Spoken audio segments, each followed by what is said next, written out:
Hey guys, welcome to Electronic Dance Money, your number one business resource for making money as electronic musicians and producers.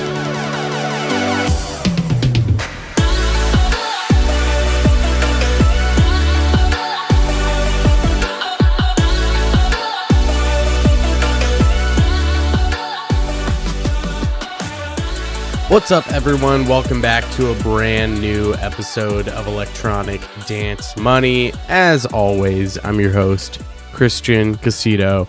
I hope you guys are all doing really well on the day that you're listening to this, wherever the hell you are, wherever it may be. I know I'm definitely doing pretty well, but I'm excited for this episode because this is a topic that I've been getting deep into for myself probably over the last year or so, and I feel like I'm in a pretty good position to start talking about this topic. I know I've probably mentioned some stuff in the past, definitely certain things on different episodes, but today we're really going to be we're diverging from what the usual talk is about. Usually we discuss things that are related to the business side of the industry and, things that you can be doing right now that will help you with either producing more music better or working on marketing so that when you release a track, it can get to the right audience in the right format and reach as many people as possible. And then, we also talk about some of the more subtle business stuff with systems and just general ideas of how you can make yourself more efficient and better. And today's topic is really lined up with that latter statement, which is how can you make yourself more efficient and more better? Fuck all of the marketing stuff and business stuff that's going to make your product or yourself look better and perform better. Let's talk about how we can make you perform better, feel better, and in turn you will then look better. And through that, you're gonna have a lot of realizations on things that I believe you will have a lot of realizations on some of your beliefs, what you hold near and dear to your heart, and in the direction that you want to take. The issue with that is that it takes a lot of fucking work and a lot of time. And in order to do that, though, you have to get yourself set on a specific path to make yourself better. You want to make yourself better. So if you don't want to make yourself better, you don't want to be a better producer, a better human, and live a healthier lifestyle, then fuck this episode, skip to the next one, and forget about it, because this will be worthless to you. But those of you that are in that mindset where you realize that there are things that you can apply, that you can do now, that don't include working with other people or sitting at a computer all day, that will just make you feel better, be better, and perform better. And so today is really all talking about health and wellness and how can you make yourself a better version of you tomorrow. Now, this might sound fucking cringy or what's the fucking word? Cliche. It might sound cliche, but this is all shit that fucking works. And if you've listened to all we're on episode 94 now, I think 94 or 95. If you've listened to all 90 episodes of this podcast, I would assume, and I think it's a good estimation, a good assumption that you probably trust me, and I hope you do. And if that's the case, then those of you that do trust me, you're probably going to try to apply some of these things. Some of them may work, some of them won't. But I think most of them will work, and they'll do wonders for you. And the reason why I'm kind of prefacing it that way is that this is, like I said, this is all stuff that I've been working on for probably the last 1 to 2 years. And I can tell you about all the benefits that it's brought me. And I think if I can bring those to the table, it's going to help you decide what things you want to apply, try out. And, just like all the things we talk about with marketing, you don't know if something's going to work unless you test it out and test it for a while. And that applies to every single thing that we're talking about today. Anything we may discuss, you might kind of roll your eyes and go, okay, yeah, whatever. And that's okay. You can do that. But I don't think it's fair to give that assumption or that judgment without having tried it and tested it for a while. And by a while, I mean, a good month or two of discipline. And discipline's going to be a big part of this episode. I've been on a big discipline kick with the last handful of episodes, and that's going to continue on because I think discipline, now more than ever, I've realized discipline is everything. And I've had that mindset for a while, but discipline has become a big part of my life, and just, fighting that person inside my head that tells me, you can sleep in a little bit longer. The bed is warm. Fuck that. No, get the fuck up. Let's work. So, and I don't want to get too Gary V on this now. I do love Gary V, but the hustle hard and fuck everything else mindset can be pretty toxic. So, I don't want to go into those depths, but there is, there's a part of that is true. Like, you do have to have somewhat of that drive of like, fuck this shit. I need to keep pushing forward, keep working, to make sure that I can get to the goal that I want to finish. There is a part of that hard work aspect. So, but yeah, we're going to be talking about a lot of health and wellness. And the first topic we're going to get into is probably something that has been crammed down all of your fucking throats since you were in elementary school. And for some of you, you may hate it. That's okay. But I think it's vital to the success of just about everyone. I'm not going to say 100% without a doubt that this, exercise is the answer for everyone, because there's plenty of people out there that are wildly successful that are not the healthiest people that don't work out at all. Does that mean that you should go down that route? Probably not. Remember the survivorship bias episode with Mike Vaughn back on episode 87, I think?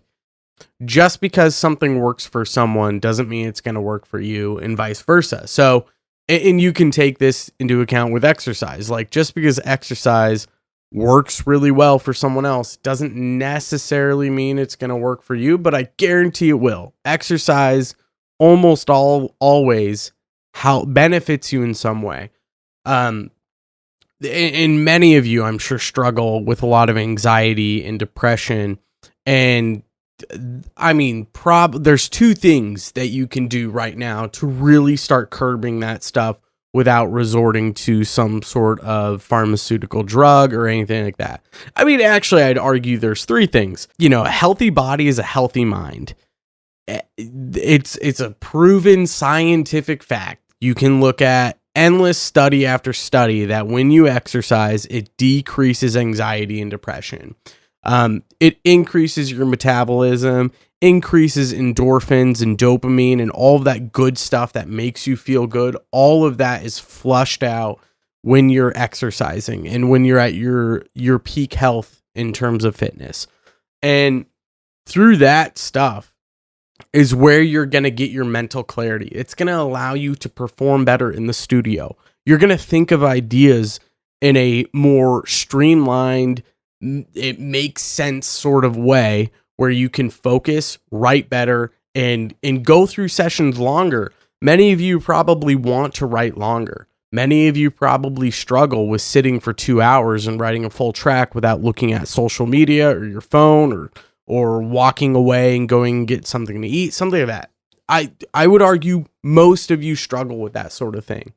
When you look at the benefits that you get from exercise, this is one of the things that you can directly correlate with focus and attention, is just making sure you're getting good exercise. Now, what does exercise look like for you? That is where we can get into a 5-hour long conversation on what the best type of exercise is. For me, for a while, I've told the story about how Noah Neiman and myself, Dr. Neiman, got really close. We got really close together through lifting. That was a big hobby of ours that we enjoyed doing, and we started lifting together as partners, and we grew a really strong bond through that. So for myself, I really love to lift weights, but then I also love doing jiujitsu, which is kind of my cardio thing. But there's a lot of mental focus stuff and meditation stuff that I'll get into later with jiujitsu, but those are the things I love. I'm not a fan of running. People talk about a runner's high and how much they love running, and there's nothing that beats a runner's high. And I can understand what that experience is like through other things I've done, like jiujitsu. And again, I'm going to dive into jiujitsu a bit more. Maybe I'll get into that before we get to the next section. But the point is you gotta, and this might be, if you're someone that is not a fan of exercise, it's very possible you just have not found the exercise that you really enjoy. It could be walking. It could be ice skating. It could be boxing. It could be lifting weights. Who knows what the hell it is? And again, I'm going to point back to the marketing analogy that we've talked about so many fucking times. With marketing, you have to test many different ways of marketing something until you find something that works, and then, put the pedal to the metal, push on the gas, and floor it. Exercising, a lot of the times, is the same way. You have to try out these different methods of exercise. Shit, it could be swimming, right? You could really hate running, hate martial arts, hate lifting, but you love swimming.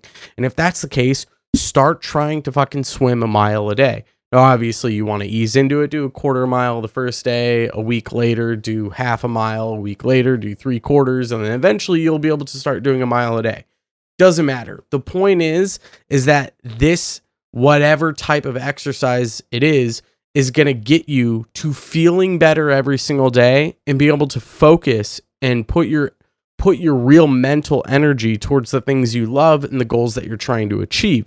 So through that decrease of anxiety and depression and the increase in mental clarity, endorphins, all that stuff, that's what's going to help you to be able to start to, get more discipline for sure with your songwriting, but also to set up some sort of schedule so that you can really start getting the work done that you've been avoiding for months, if not years, which could be the sound design sessions, the sample creating sessions, the marketing planning, all of that stuff. One other thing that I think is pretty important to point to as well is a lot of like supplementation stuff that people avoid. That, you may be doing all the exercising stuff, but you still don't really feel the way you think that you should feel and the way that people talk about how you should feel after you exercise. And I think supplementation is a big part of that. If you're not getting enough protein,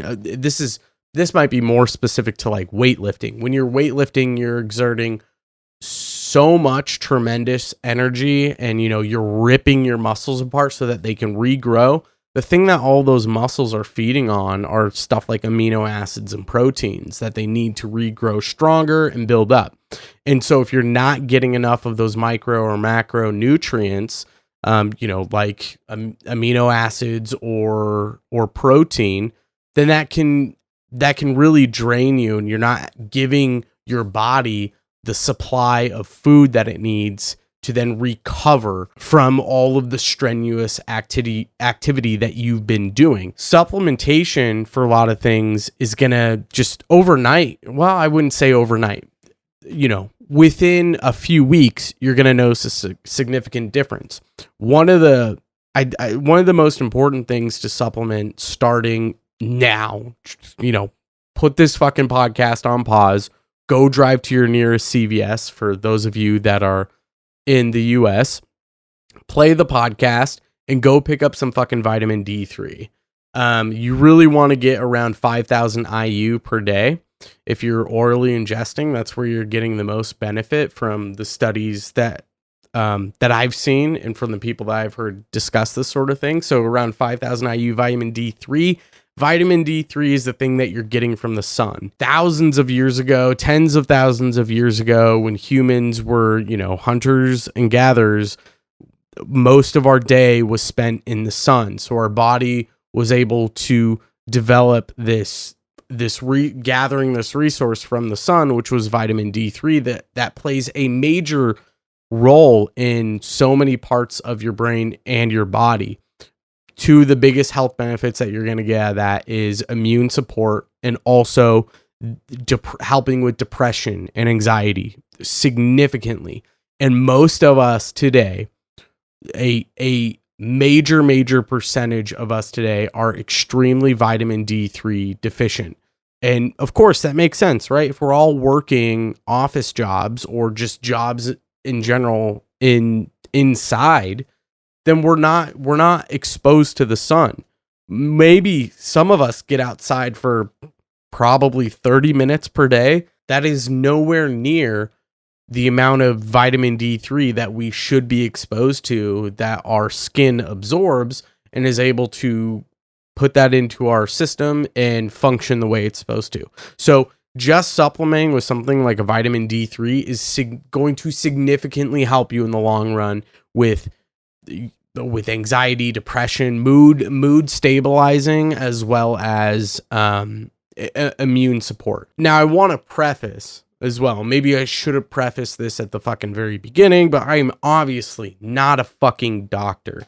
And a lot of you are going to be taking my word at this sort of stuff. So I will be providing a lot of resources in the show notes, probably more than I ever have before, so that I can show you guys all the things that I'm talking about in this episode and how they relate and how they can actually help you out. Head to enviousaudio.com/episode 94 to check out all that stuff.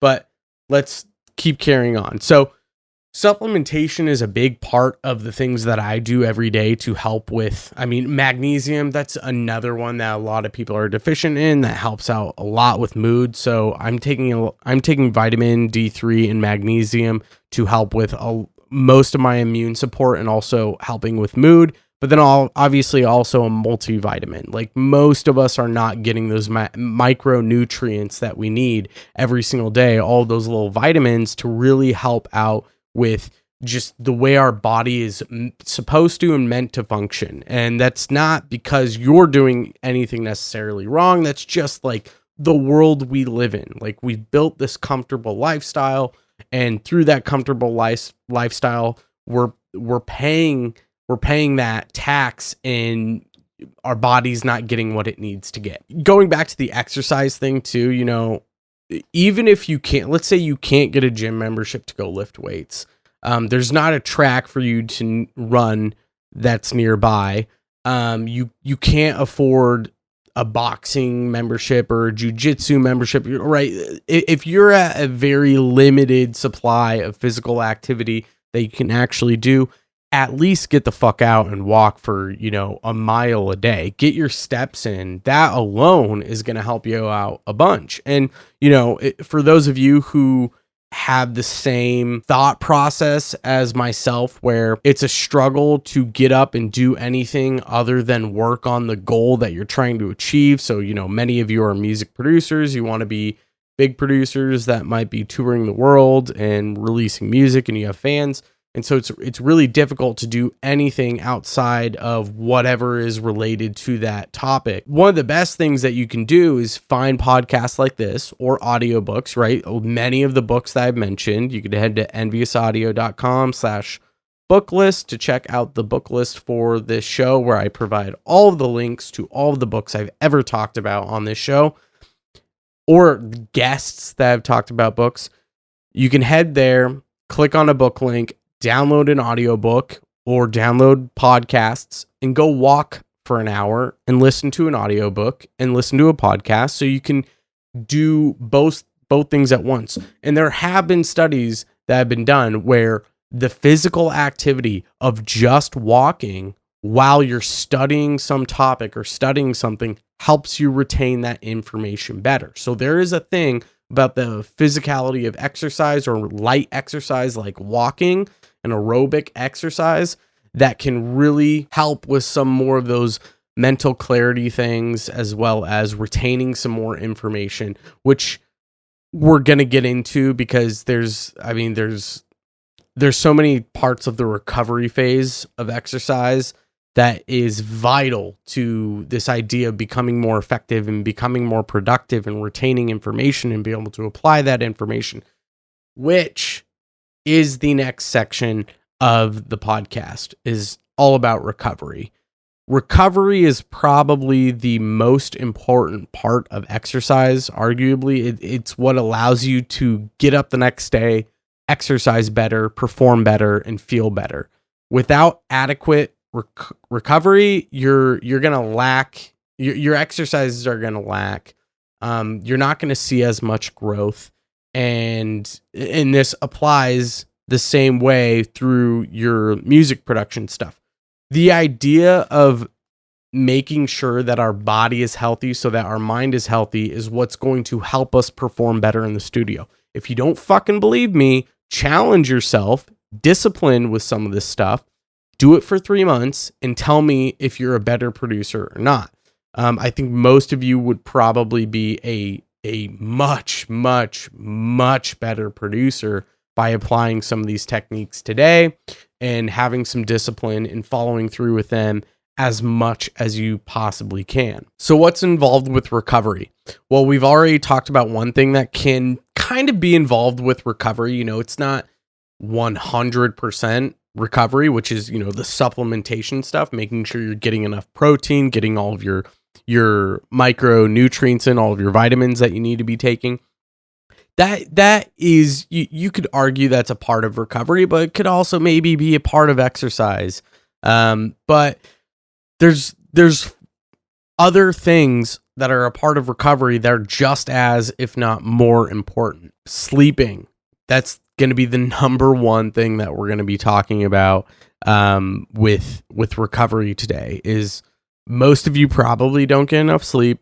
I have that was probably, if we're talking about just strictly health and wellness, the number one thing that I've applied to my life for probably, almost all the way back to high school, I think. Almost 10 years is sleep, is making sure that I'm getting 8 hours of sleep every single day. And at this point, I really do feel like I've trained myself to need that adequate sleep, to make sure that I am as rested as I possibly can so that I can function throughout the day. Now, that being said, I'm not a morning person. And that's okay if you're not a morning person. But all that I've done to make sure that I could be a morning person, if I need to wake up early enough, is just that I get the amount of hours of sleep that I need every night. For me, it's about 8 hours. I can function on 7 to 7.5. 7 is like pushing it for me, but 8 hours is perfect. Now, if I go 9 hours, it feels the same way as 7 hours, where I'm just not, I'm not firing on all cylinders and feeling great and feeling like I can tackle the day. I feel like I'm at my best throughout the day when I've gotten a good 8 hours of sleep, where I'm sleeping in my bed that is not overused, and by that I mean that the bed is not more than 8 years old. If the mattress is more than 8 years old, you probably need to get a new mattress, break that baby in, and you'll be getting even better sleep and really good restful sleep that gets you in a REM state. Things that can fuck up your sleep, even if you are getting enough hours, but you still feel like shit when you wake up, right? You feel like you didn't get enough sleep. You feel like you're groggy, all that stuff. Sleep apnea. If you've ever been told that you've snored through the night, go do a fucking sleep study. Seriously. I cannot tell you how important that is for so much of your health. Sleep does sleep is everything for you. It helps with your recovery. It helps with depression, anxiety, endorphins, dopamine. It helps you retain information better, reduces all that stress that you may be feeling. If you're not getting enough sleep, your body will stop functioning the way it needs to function. That shit will send you down a chaotic spiral that you usually cannot stop, and it's fucking bad. So getting enough sleep is vitally, vitally important. And the one thing that can cause you to not have enough sleep is sleep apnea. And a lot of sleep apnea can be caused if you're overweight, if your jaw is not aligned right in your mouth, it could cause sleep apnea. And with sleep apnea, you can actually cause bad grinding, which is what I've actually come across over the last year. And with bad grinding of your teeth will get fucked up, get cavities easier, start getting like holes in your teeth and like a whole nightmare of stuff. And so not only do you feel like shit when you wake up, but then you have to go throughout the day with like tooth pain. And there's probably nothing worse than goddamn tooth pain. At least for me, I fucking hate tooth pain. I hate anything associated with teeth that is not good. Like I love getting a cleaning from the dentist, but anything that's associated with giving me real like nerve pain in my teeth, I hate it.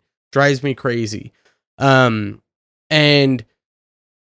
the thing about sleep apnea is that it's like shutting down the breathing. It shuts down your breathing, so you're not getting enough oxygen into your brain. So through snoring, like you can skip breaths, and it can actually cause a whole bunch of stuff. Heart disease is one of them. It can cause weight gain. It can cause anxiety, depression, stress, all that stuff, because you're not getting into that restful sleep that you need for your body and your mind to recover. So if you think that you may be snoring at night, go get a sleep study done. And there's a couple of options that you actually have if you find out you do have sleep apnea. For me, I have minor sleep apnea, and with that, it can be fixed with either a CPAP machine, or I can get which is what I got, a mouth guard that actually pulls my jaw forward, and it allows me to get better adequate breathing.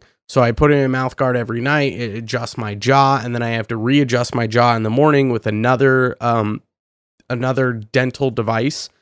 And so I wanted to go with that before a CPAP machine, but I think I may need to get the machine. And I will say, like, my snoring has reduced. My sleep has gotten better. My mental everything has gotten better since I did that sleep study, and I actually started to do the things that the doctor told me to do. So not to mention, like, sleep helps with your immune system as well. Like, that's a big part of sleep too. Again, if you're not, like, the sleep phase is a giant recovery phase for your entire body. If you're not getting enough sleep after doing a big long day of exercise, like for me yesterday, I lifted at noon for about an hour. And then around 6 p.m., I went to jiujitsu for an hour and a half and rolled for an hour and a half. So, like, that is a long, strenuous day of, 2.5 hours of hard exercise activity. I need to make sure I get a full night's rest. Otherwise, my muscles are not going to recover well. My mind isn't going to recover well. My immune system was under a lot of stress because I was doing these high intensity activities. And so if I don't get enough rest, my immune system isn't going to be able to recover from that. And that can cause me to get sick. If I get some sort of bug from the mats at jiu-jitsu, some skin infection, that can affect, if my immune system isn't up to date. Or, yeah, I shouldn't say up to date's a weird way to put it, but it's not, my immune system isn't at 100%. If I'm not supplementing with vitamin D3 and magnesium, and I'm not getting enough sleep, well, all of a sudden my immune system's going to get shot, and a skin infection can become something that is far, far worse than it should be. So all of these things play a vital, vital role in the way that you can perform. Tons of studies have been done that really show that sleep can help you retain anything you've done throughout the day. So let's paint a quick picture.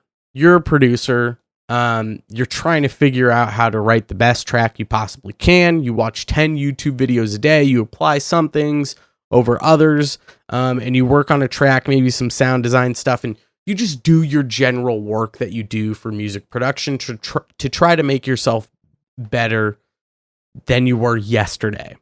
Now let's say there's two producers here. You do all of that stuff. That's, let's call that person Steve. And then there's Joe that does the exact same thing.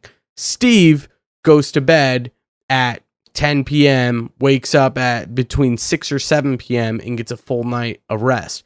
Steve is going to be able to go into the studio and remember all the things he did previously and keep applying them day after day in the right way that he should to then grow as a producer. Joe, who maybe goes to bed at midnight or 1 a.m. and wakes up between 7 and 8 a.m., is probably more than likely not going to retain all of the information throughout the day. Over time, Joe is going to be a worse producer than Steve over time. And slowly, if Joe and Steve are friends, Joe is going to notice that Steve is doing way better across the board than he is. And he's going to wonder why. What is the thing that I'm missing? Well, let me look at his production. I'm doing the same sort of production stuff that at least I think I am. Well, the issue is that Joe's not retaining all the things that him and Steve have been learning over the years. And if he's not retaining it, he's not going to be remembering certain things. He's not going to be making the right motions. He's not going to make the right mixing decisions. The clarity is not going to be there. And so Steve is over time is going to far exceed what Joe was doing the entire time. And that's just through one thing, which is this apparatus of sleep, like getting enough sleep throughout the day. There's a big difference even for me. For me, I am not a fucking morning person. If you tell me I have to wake up at 5 a.m, I'm going to be upset about it. It's going to be a fucking thing, and I'm going to be miserable. And especially if it's like out of my sleep schedule. Like if I usually go to bed between 10 and 11, and if I have to wake up at 5, that's not within my sleep schedule, and so I'm not going to be able to get into bed quick enough. And if I'm not into bed quick enough, that means that I'm going to get less sleep. I'm not going to get that restful sleep. I'm going to be fucking miserable at 5 a.m. But there's a big difference between me being completely miserable in the morning and that lasting maybe 30 to 45 minutes, or undersleeping and lasting the same amount of time. So like if I go to sleep at an adequate time, get my full 8 hours, the first 30 minutes suck of waking up. It always does. But my energy level and productivity throughout the day can be stretched out far more than if I were to get 6 hours and wake up at the same time. It's difficult to get up. It's difficult to stay up. It's difficult to keep performing tasks efficiently. And it's difficult to not want to just go lay down and nap for an hour. And even then, those naps don't even really do anything for me. Usually they just make me feel more tired. So sleep is such a big part of recovery. The other part of recovery that I've really been applying recently, which I implore you to try out, it is fucking difficult. One of the most difficult things I've done, but I've noticed a significant increase in my productivity, in my mental clarity, in my focus, in my happiness, and just being present with the moment. And that's fucking ice baths and cold showers. They are miserable. They're not something you really want to do after a hard workout. It's really something you want to do outside of that. So hours after a workout or early in the morning. Man, what I've been doing, and I've actually built, you guys have probably seen this on my story if you follow me at Envious Audio on Instagram, but I built a little ice bath area in my backyard. So every morning I've been waking up around 6:45 or so. I have just, bottles of water a case of bottled water in my freezer, take all of those, throw them in the ice bath, cool it all down, throw some extra ice in from my ice maker, and then I fucking get in it and I sit there and I work on breathing for about 10 minutes or so. It is miserable. For the first minute or two, it's miserable. After that, it starts to get relaxing, but there are a lot of studies that are actually starting to be done that show, it's a known fact that ice baths really, really help for body recovery, for muscle regeneration, and getting new blood flow pumping through everything, through your entire circulatory system. So it helps with the exercise stuff. But what I'm more fascinated with right now is the mental stuff through ice baths. And I do some cold showers occasionally. If I can't do an ice bath, I'll do a cold shower, and I implore you, if you can't do an ice bath, because, sometimes the barrier to entry is a little expensive, and also you might not have enough ice, and it sucks to go spend $5 to $10 of ice per day to do an ice bath. But a cold shower can give you a relatively same result. Definitely helps. It's better than nothing. The mental side of doing ice bath. I love a great challenge. I've talked about discipline for a while now. I love trying new things and being disciplined about it, and the challenge and overcoming my mind.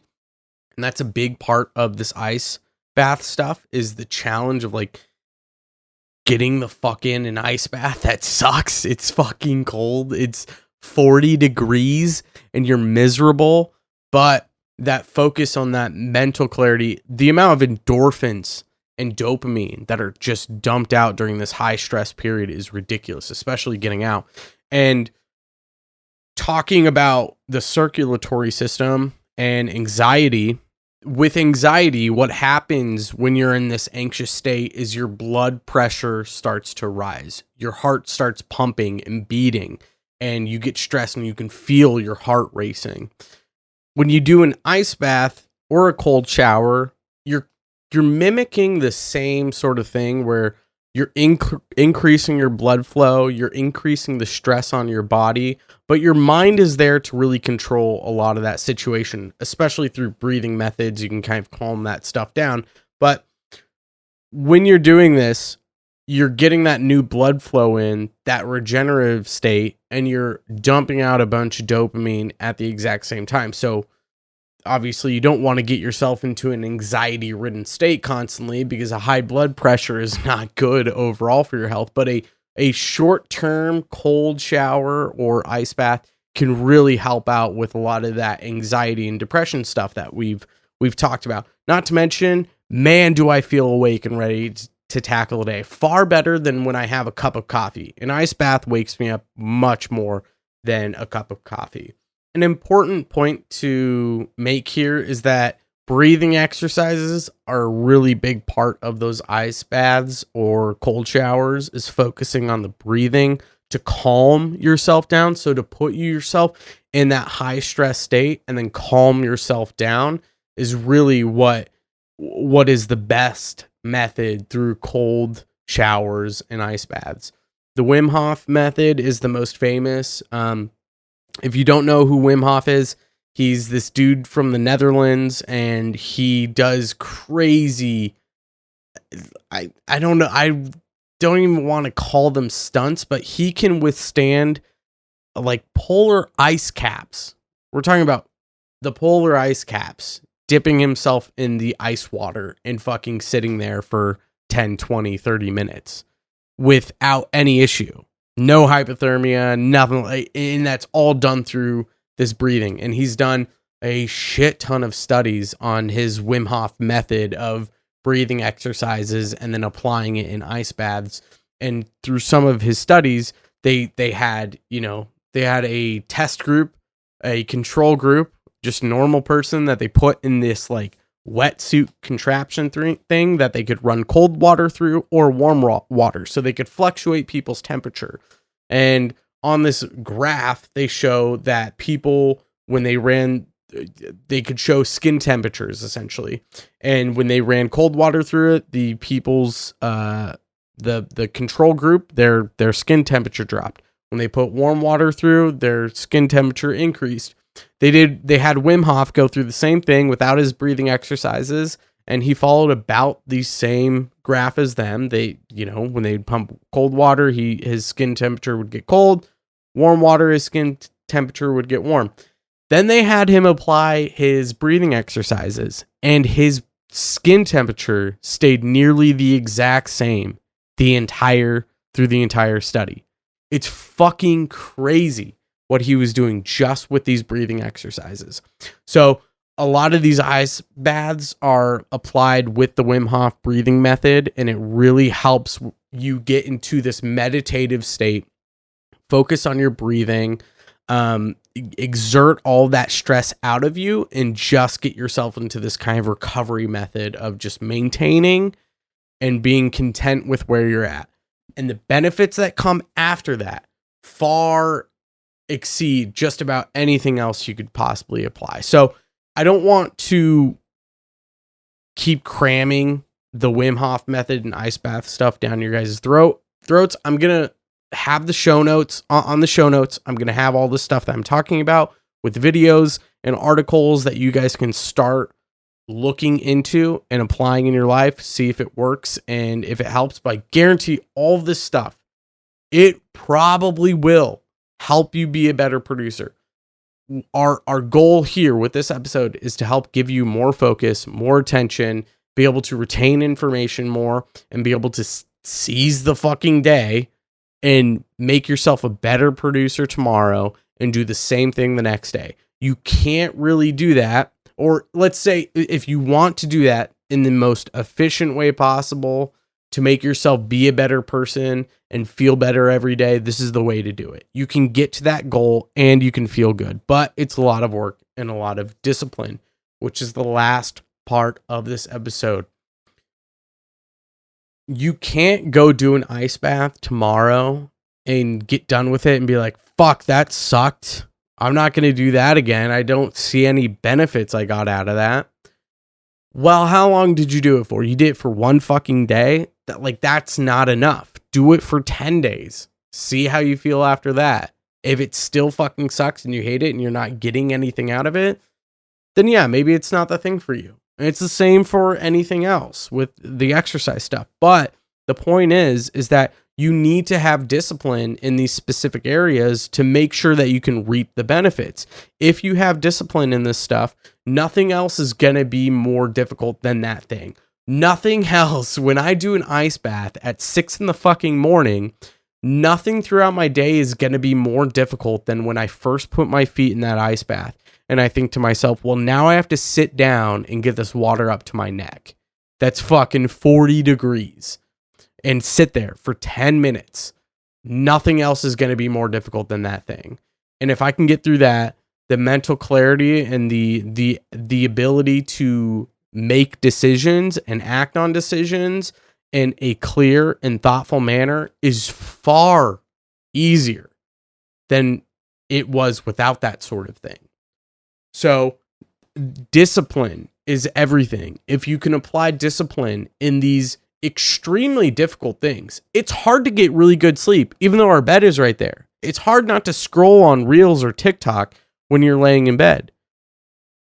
It's hard not to stay up an hour past your bedtime playing a video game with your friends because it's fun. And the reason why it's hard to do that is because you're getting that dopamine rush. You're hitting that dopamine button and just getting that feel good feeling by doing that sort of thing. It's difficult not to do that. It's difficult not to overeat and eat really bad things because a lot of those really bad things taste really good. So I understand these things are fucking difficult, but this is what discipline is all about.